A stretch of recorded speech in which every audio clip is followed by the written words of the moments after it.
child slaves were particularly valuable. Some travelers came that way and then dispatched their water drawer, who left his bucket down. He said, "Good news for me, I've found a boy." They then hid him away among their goods. God knew very well what they were doing.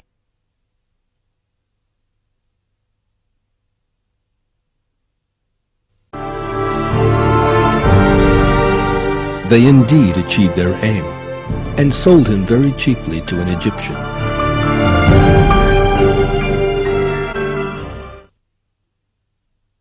The Egyptian who had bought him told his wife, "Look after him with honor and respect.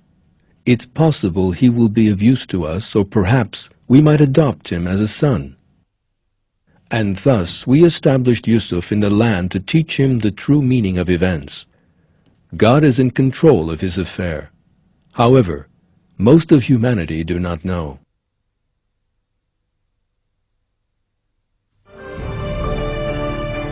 The family who purchased Prophet Yusuf placed him under their protection. They raised him with affection and compassion. They even considered adopting him. God was at all times by Prophet Yusuf's side, and these were all blessings given him by God. And new tests awaited him.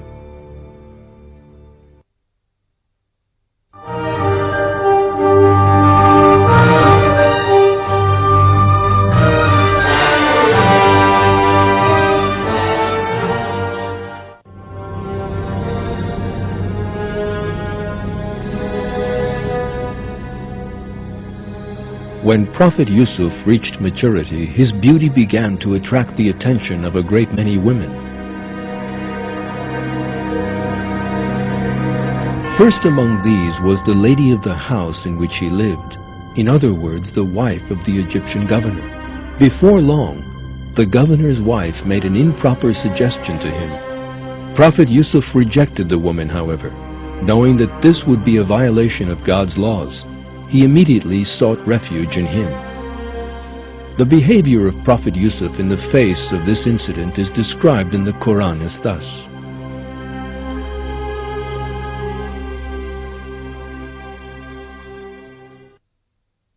The woman whose house it was wanted to seduce him. She barred the doors and said, "Come over here." He said, "God is my refuge. He is my Lord and has been good to me with where I live. Those who do wrong will surely not succeed." She wanted him, and he would have wanted her, had he not seen the clear proof of his Lord. That happened so we might avert from him all evil and indecency. He was our chosen servant.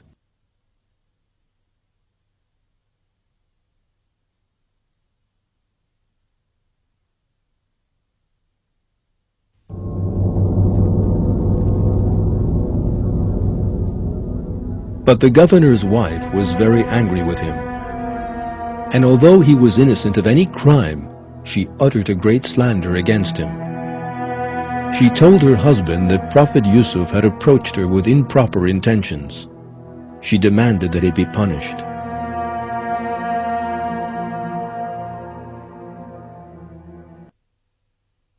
They raced to the door. She tore his shirt at the back. They met her husband by the door. She said, "How should a man whose intention was to harm your family be punished for what he did except with prison or painful punishment?"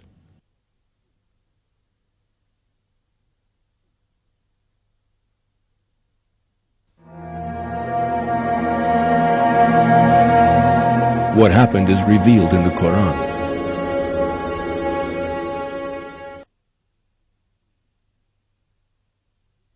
He, Yusuf, said, "It was she who tried to seduce me."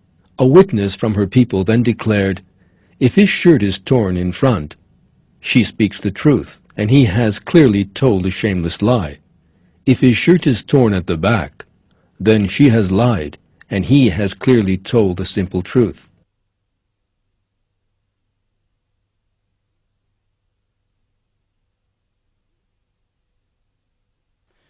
This was in fact an indication of Prophet Yusuf's innocence. The woman had torn Prophet Yusuf's shirt from behind.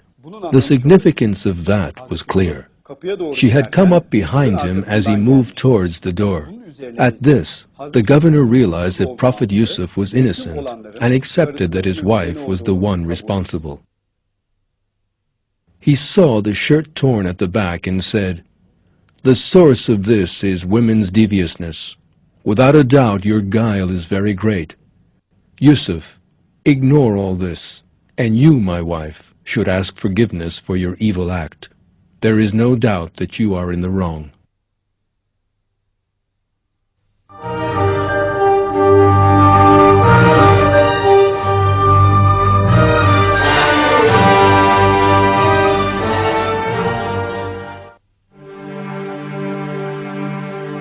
However, the matter was not yet over. People began talking about what had happened between Prophet Yusuf and the governor's wife. It was clear that the governor's wife was the guilty party. Many people therefore criticized her.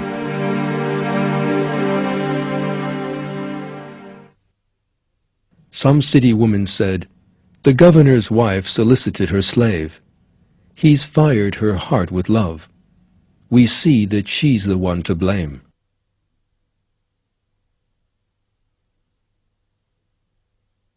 The governor's wife was greatly upset by all this talk against her. She therefore began preparing a plan. Her aim was to prove that she was right in her improper suggestion to Prophet Yusuf. Because Prophet Yusuf was an extraordinarily handsome person, and many women were amazed at his beauty. But when she heard of their malicious talk, she sent for them and made a sumptuous meal, and then she gave a knife to each of them. She said to Yusuf, "Go out to them."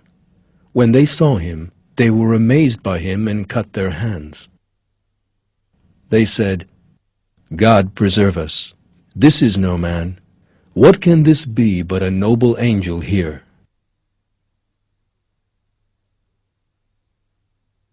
Despite all his determination, the governor's wife renewed her ugly proposition in front of a large crowd. She said that if he opposed her, she would throw him into a dungeon.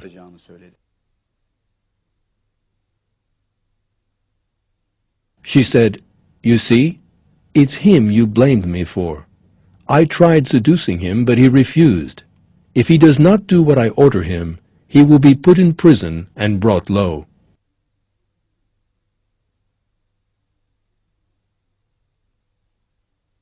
Prophet Yusuf was most determined, however. He immediately sought refuge in God and sincerely begged for his assistance. He, Yusuf, said, "My Lord, the prison is preferable to me than what they call on me to do. Unless you turn their guile away from me, it may well be that I will fall for them and so become a man of ignorance." His Lord replied to him and turned away from him their female guile and deviousness. He is the one who hears, the one who knows.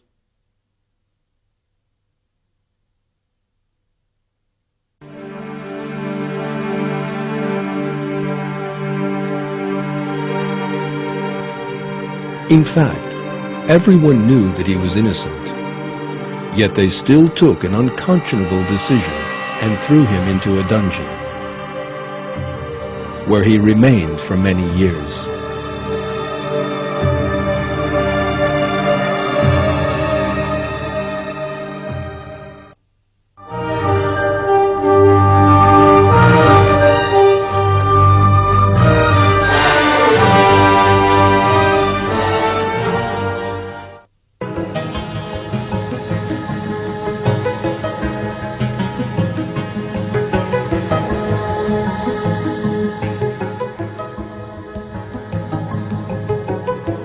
The Egyptian king had a dream and was most interested to learn what it meant.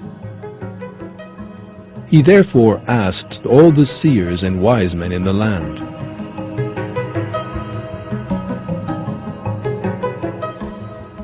Yet none of them were able to interpret his dream.